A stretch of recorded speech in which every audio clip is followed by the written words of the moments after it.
Now, we can all agree that at the golden age of 80, it's probably time for President Joe Biden to have several seats. But don't worry, Madam Vice President Kamala Harris is ready to step up to the plate.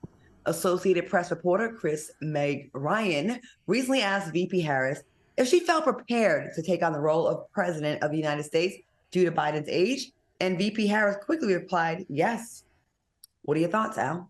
I think it's brilliant. Hell yeah, she's ready. Hell yeah, she's ready, and it's time. And I love this plan. This clearly was a planted question that the White House gave this reporter to ask I'm putting it out in the universe, ask our VP Kamala Harris. And given the recent concerns of President Biden mentally as well as health, this remark is really important. And I'm excited. This is so exciting for me to see the White House position her as its principal representative as we rotate into this new election season. And we know, and there's no secret, that Harris and Biden have had differences in the past. But in order to secure the White House from the likes of like Trump's, we as citizens, we have to stay the course with the leaders who support and protect the rights of all citizens. And that's what the Biden and Harris ticket is going to do for us. All right, Q, what do you think? So listen, I am 100% for Kamala. I think she's beyond capable of doing the job. But let me ask you a question, Al and Claudia both. Do you think that this election cycle, this next go around, is going to be another one of those elections where we're not necessarily voting for Biden and Kamala, but we're voting to keep them out? Because that's what it's giving me. You know, but all things constant, Joe Biden does need to go sit his old ass down somewhere, right? But I think from the little that I do play in the politics pool, I think the Democrats have done a very poor job of breeding the next. You know what I'm saying? It's like we can't look at our party right now and be like, bam, that's the next one right there. We don't have no up and comers right now. So what do y'all think about that? I agree. And also, here's a problem that I have with the Democratic Party.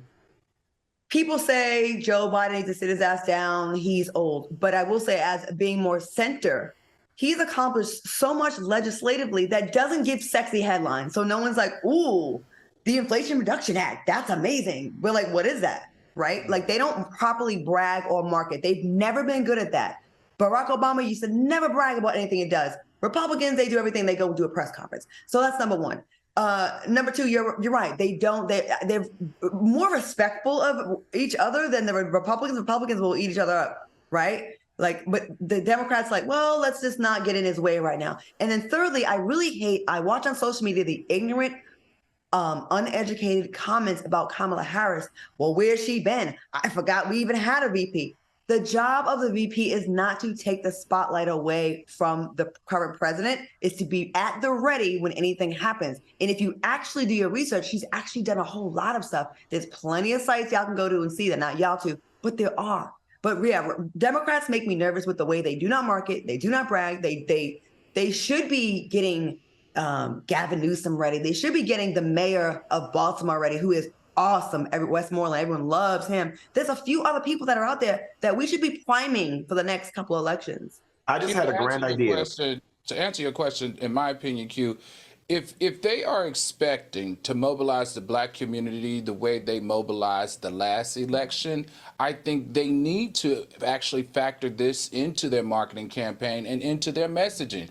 Because there's one thing that we as African Americans are 100% sure about, and it's that we don't want to be under the tutelage of Trump in any form or fashion. So if they are smart, and we know that most of the time Democrats don't lean in on the smart side or going low when they go lower, I think they should incorporate this into their messaging. This should be a time for America to keep it away, not make it great again, but keep it away from the likes of Trump. And that should be the slogan, Mike. And I was going to say, Al, really quickly, I just had an idea. Producers, take note. I think we should do a segment on this show called The Political Corner. It could be headed up by Al, since you're the facts guy, to Claudia's point, where we can highlight some of these things that people don't know. Because if they don't make the headlines, the average viewer that's looking for entertainment, much like myself, we're not going to go looking for it, especially if you're not politically inclined, and a lot of people aren't. But I think with this platform, since we've already got people's attention, we can do a couple bullet points in the political corner and talk about some of the accomplishments. We can, and we definitely will, because the Republicans have no new ideas. They just operate out of fear, and we need to help combat that.